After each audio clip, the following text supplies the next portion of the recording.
Let's get to the train derailment. It was traveling at 106 miles an hour right before it derailed, double the posted speed limit. The engineer, 32-year-old Brandon Bastian, spoke with police. He told them he can't remember anything about the crash. His lawyer says he will cooperate with authorities. And we now know the identity of 5 of the 7 people who were killed in the accident, some very successful in business, one of them a Navy midshipman at Annapolis. A dozen passengers are still unaccounted for. And this was unfolding as we went on the air yesterday, the left using the accident as an excuse to call for more infrastructure spending. Roll tape. I will say as a general matter that since his first weeks in office, the president has been a leading advocate, obviously with the strong support and input of the vice president, in investing in our infrastructure. This is a wake-up call. It's a reminder of how much we depend on our mass transit, how much we depend on our roads and bridges, how much our safety is directly linked to the kind of investments we make and how we get around. Last night we failed them. We failed to invest in their safety. We failed to make their safety a priority. Mark Aesch is here. He is the CEO of TransPro, knows a thing or two about rail transportation. Mark, welcome to the program. Good to see you. You heard the left there saying, in fact, they were saying that the crash happened because of a lack of infrastructure spending, and you say what? I am weary, Stuart, of this September 12th mindset.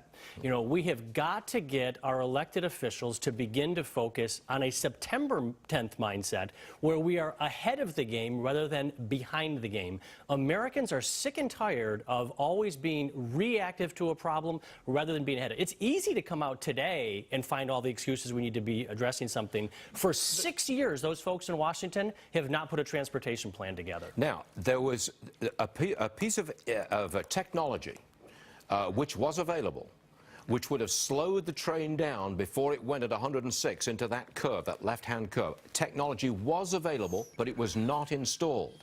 Is that an example of a lack of infrastructure spending, technology infrastructure? Absolutely. There's no question that's the case. You know, we've heard from the president for years. You could have asked the president of the United States in 2008 what he had for breakfast, and he would tell you high-speed rail. That's all that he could talk about.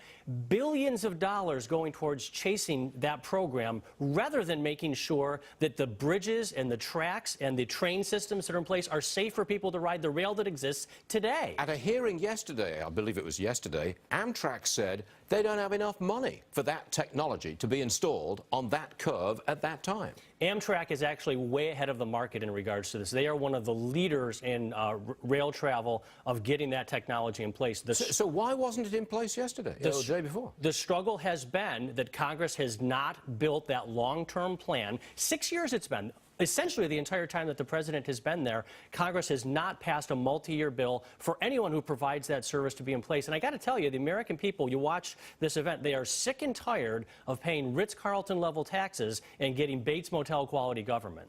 I am told that that particular line, that part of the North-South line, is profitable, that it does well, carries a lot of passengers.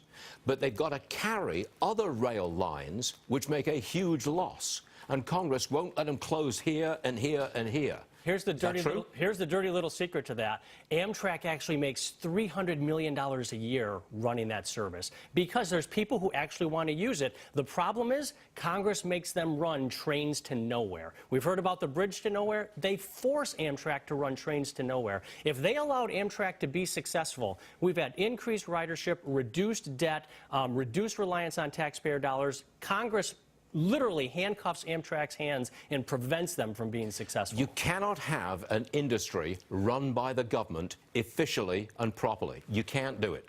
Politics doesn't work. We've seen it time and again. Okay.